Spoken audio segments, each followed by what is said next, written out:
19 अगस्त 2024 को एक दिल दहला देने वाला वाक़या पेश आता है। एक ऐसा वाक़या जिसने ना सिर्फ कराची बल्कि पूरे पाकिस्तान को हिला कर रख दिया था। इस हादसे के बाद हमारे traffic rules, law and regulations पर बहुत से सवालिया निशान उठने शुरू हुए।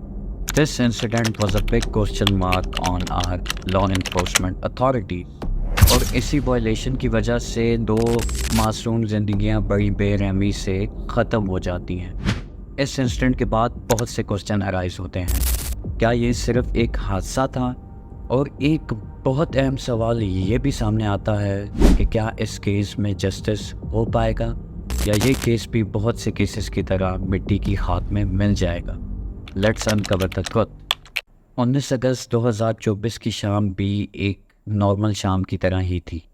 सूरज गुरूब होने को था और ये एक ऐसा वक्त था जिस टाइम लोग अपने ऑफिस से, अपने काम से या अपने बिजनेसेस से घर को वापस जा रहे होते हैं। और इन्हीं लोगों में 60 साला इमरान आरिफ और उनकी 26 साला बेटी आमना आरिफ भी होते हैं। एक बाप अपनी बेटी को ऑफिस से घर वापस लेकर जा रहा था और शायद वो बाप और बेटी इस चीज़ से बिल्कुल बेखबर थे कि उनकी मौत उनका पीछा कर रही है। और ये कुछ ऐसे आखिरी लम्हात हैं जो वो बाप और बेटी आपस में साथ गुजार रहे हैं। आमना आरिफ एक 9 to 5 जॉब करती थी और साथ साथ वो अपनी स्टडीज़ को लेकर भी बहुत सीरियस थी, इसीलिए वो कराची की इकरा यूनिवर्सिटी से अपना MBA भी कंप्लीट कर रही थी। Aamna Arif was a very hard working and dedicated girl. शाम 6:45 पर कराची कारसाज रोड के करीब सर्विस रोड पर एक हाई लग्जरी SUV एंटर होती है। और ये चीज़ माइंड में रखना कि वो एक सर्विस रोड थी जहाँ पर लोगों की चहल पहल और गाड़ियों का रश अमूमन होता था। और इस SUV को चलाने वाली एक खातून थी जिनका नाम नताशा दानिश था, जिनका ताल्लुक़ एक highly influential family business background से बताया जाता है। गौर करने की बात यह है कि नताशा की गाड़ी की स्पीड उस वक़्त 100 किलोमीटर पर आवर थी। और जैसा कि मैंने तुम्हें पहले बताया कि ये एक सर्विस रोड थी जहाँ पर लोगों का रश और गाड़ियों का रश अमूमन होता था। ऑपोजिट साइड से भी गाड़ियाँ आ रही होती थी।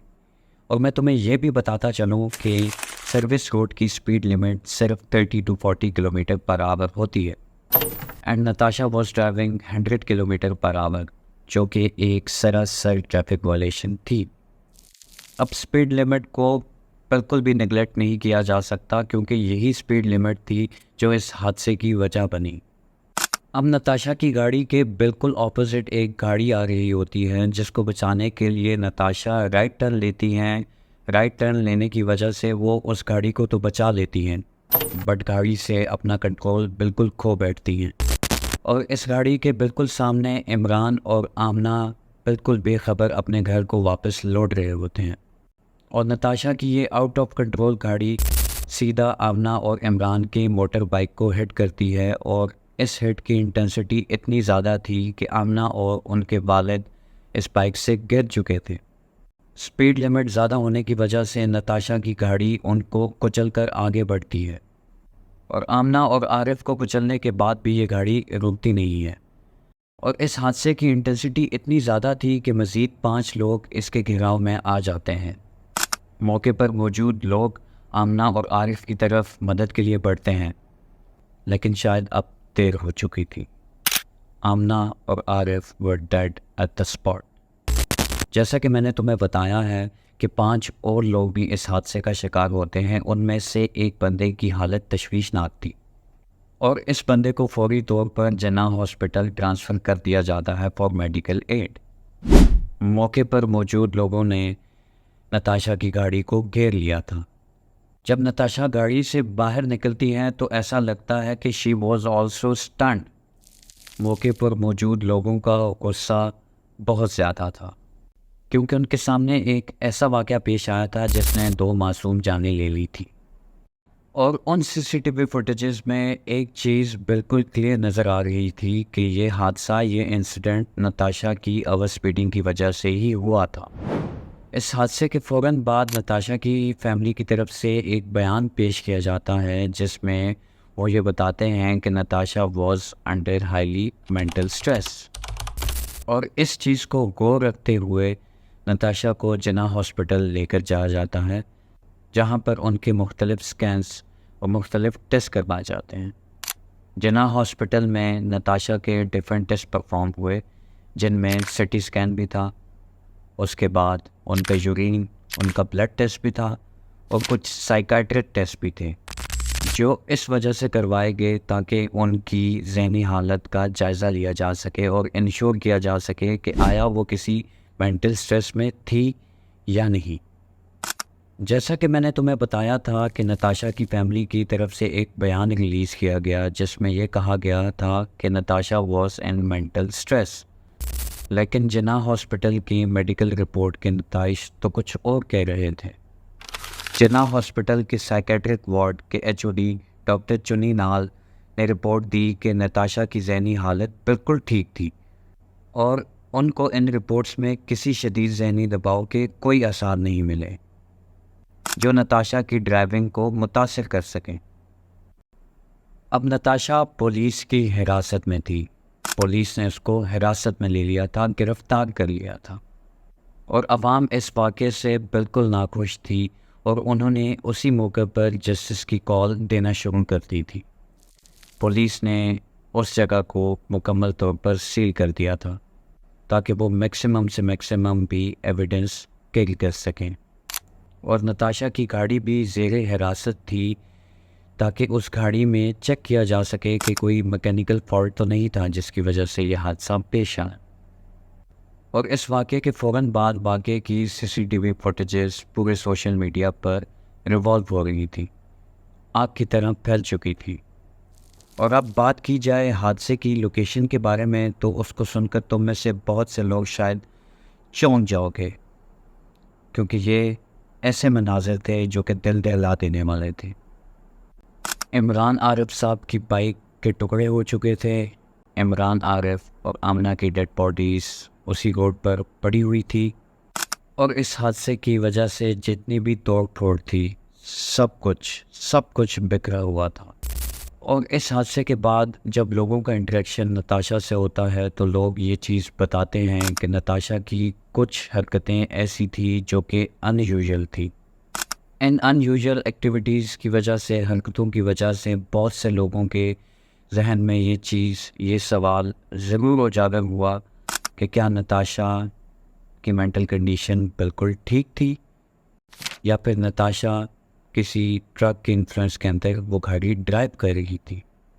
बहुत से लोगों ने नताशा से इंटरेक्ट करने की कोशिश की, लेकिन Natasha was not in the state of mind कि वो लोगों से बात कर सके। इस हादसे के बाद फ़ौरन पुलिस को इन्फॉर्म किया जाता है।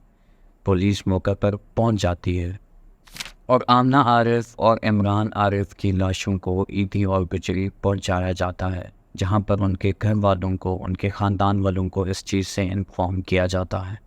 मेडिकल रिपोर्ट के सामने आ जाने के बाद अवाम का गुस्सा और बढ़ चुका था और अब अवाम इस चीज़ पर ज़ोर शोर से आवाज़ उठा रही थी। सारे सोशल मीडिया प्लेटफॉर्म्स पर, रिलीज़ के तौर पर बहुत सी ऐसी चीज़ें थी जहां पर लोगों ने अपने एहसासात, अपने जज्बात का इजहार किया और देखते ही देखते ये केस पूरे पाकिस्तान में फैल गया था। ये केस हमारे जुडिशरी सिस्टम के लिए एक बहुत बड़ा केस बन चुका था।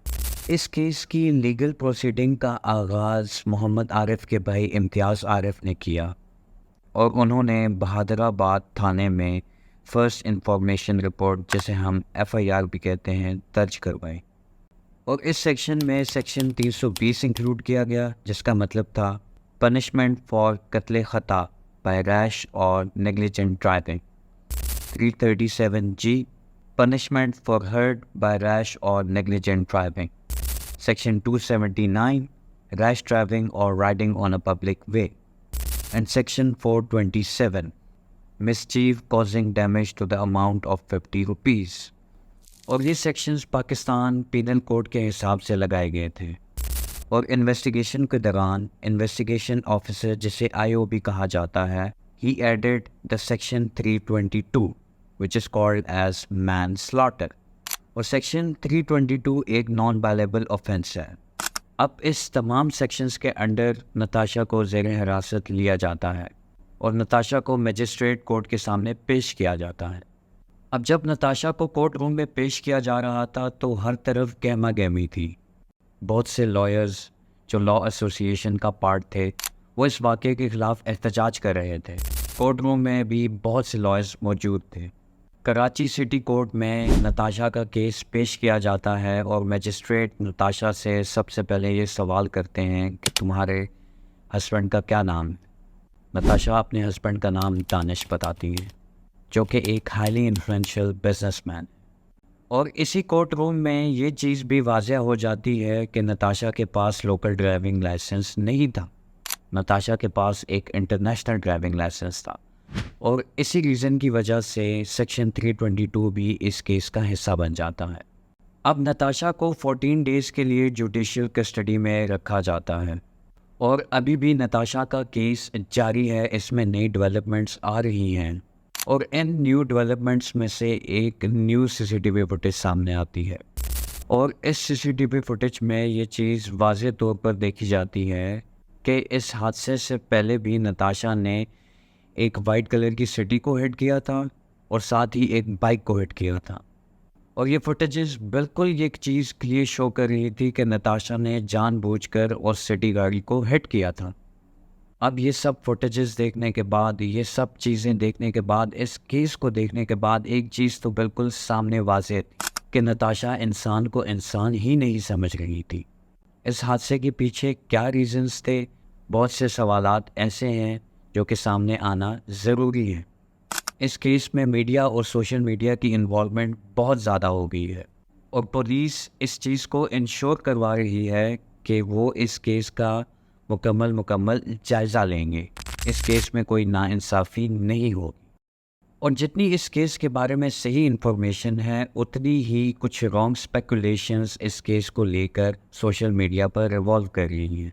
जैसे कि एक इमेज जिसमें नताशा को विक्ट्री का साइन बनाते हुए दिखाया जाता है, बट वो इमेज बहुत से लोगों के हिसाब से एक AI जनरेटेड इमेज है। नताशा अभी भी 14 डेज़ जुडिशरी कस्टडी काट रही है और ये सब सीसीटीवी फुटेजेस, ये वीडियोस, ये पिक्चर्स इस चीज़ को डिपिक्ट कर रही हैं कि कहीं ना कहीं नताशा का इस चीज़ में ज़रूर कसूर है। लेकिन अब सवाल ये पैदा होता है कि क्या इस केस में जस्टिस होगा या नहीं? क्या इमरान आरिफ और आमना आरिफ को जस्टिस मिल सकेगा या ये केस भी बहुत से केसेस की तरह मिट्टी में मिल जाएगा? और मैं इस केस में तुम लोगों के ओपिनियंस ज़रूर चाहूँगा, तो प्लीज़ कमेंट सेक्शन में अपने अपने ओपिनियंस ज़रूर देना। और अगर तुम्हें ये वीडियो इन्फॉर्मेटिव लगी हो तो इस चैनल को ज़रूर सब्सक्राइब करना। मिलते हैं अगली वीडियो में।